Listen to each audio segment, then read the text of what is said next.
Jadi barang yang kita beli, kita bisa minta supaya ditaruh di depan pintu.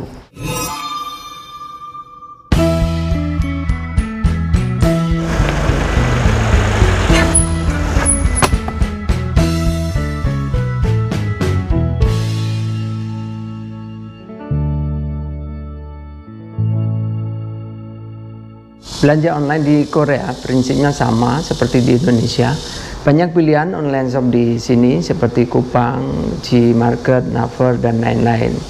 Dan barang yang dijual itu juga beraneka macam, mulai dari alat elektronik, alat perkantoran, buah-buahan, dan sayuran juga bisa kita beli secara online.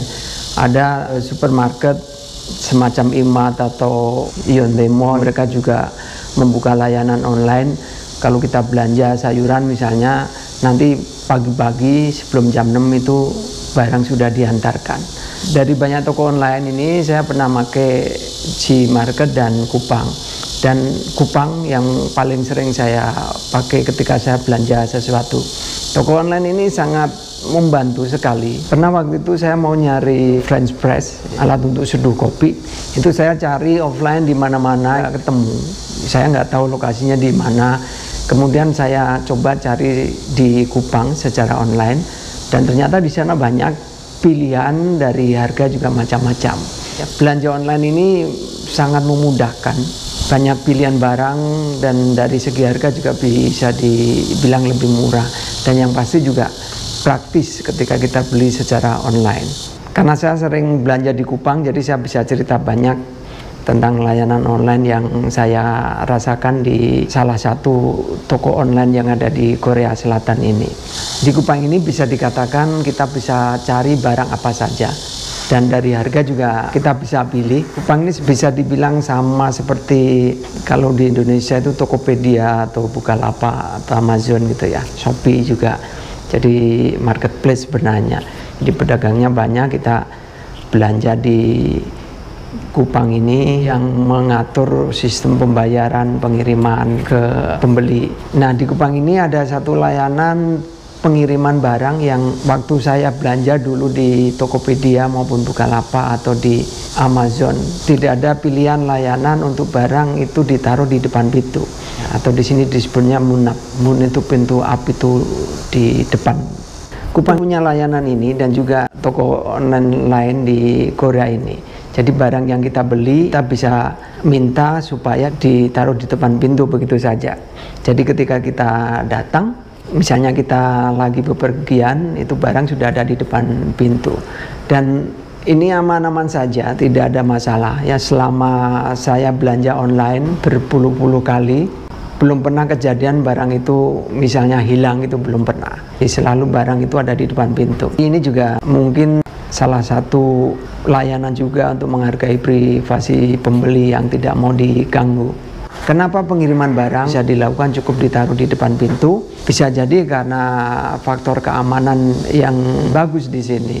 Jadi orang juga tidak mau ambil barang yang bukan miliknya. Beberapa kali misalnya saya ketemu ada dompet, kartu kredit, dan juga di restoran itu ada kartu yang tertinggal di dekat mesin pembelian, itu juga didiamkan begitu saja. Ya, orang tidak mau ambil karena memang itu bukan miliknya.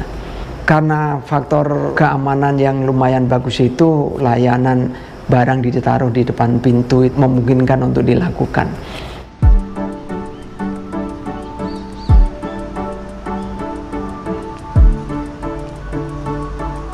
Karena saya tinggal di apartemen, layanan itu bisa dipilih. Nggak tahu mereka yang tinggal di rumah biasa yang langsung menghadap jalan, apakah mereka juga memilih layanan itu. Kalau mereka mau memilih itu ya bisa saja, resikonya barang itu ditaruh di depan pintu yang ada di jalan gitu. Karena tipikal rumah Korea persis depan jalan itu pintu gerbang, jadi bukan pintu rumah. Rata-rata rumah di sini seperti itu, ada rumah punya pintu sendiri, dan nanti ada halaman, di depannya itu ada pintu gerbang. Kalau barang belanjaan online itu ditaruh di depan pintu, ya artinya barang itu nanti ditaruh di depan pintu gerbang yang langsung menghadap ke jalan. Tapi karena saya tinggal di apartemen, barang itu bisa langsung ditaruh di depan pintu apartemen saya. Ketika saya buka pintu, barang itu sudah ada di situ. Saat misalnya barang sudah sampai, akan ada notifikasi bahwa barang itu sudah ditaruh di depan pintu.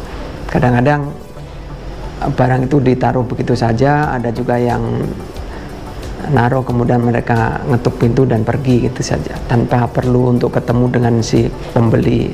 Di Kupang ini juga ada layanan yang namanya Rocket Service. Rocket Service ini one day service gitu ya, jadi kalau kita belanja hari ini, besok itu bisa langsung ada di depan pintu. Untuk Rocket Service ini caranya belanjanya minimal itu 19.800 won. Tapi kalau kita langganan Rocket Wow yang kita harus bayar 3.000 won setiap bulan, tidak ada batas minimal belanja. Karena saya tidak punya Rocket Wow, jadi kalau belanja online dan menginginkan Rocket Service, ya saya kumpulkan dulu itu belanjaan saya sampai jumlahnya totalnya mencapai syarat minimal dari Rocket Service itu. Jadi itu cerita tentang belanja online yang saya lakukan di Korea Selatan ini. Saya Adi, vlogger Tetek Bengek. Bagi Anda yang baru pertama kali hadir di kanal ini, kanal Jalan WKF, berisi segala tetek bengek yang ada di Korea. Untuk Anda yang ingin memberikan saran dan masukan, silakan tulis di kolom komentar. Terima kasih sudah menonton video ini. Sampai ketemu lagi.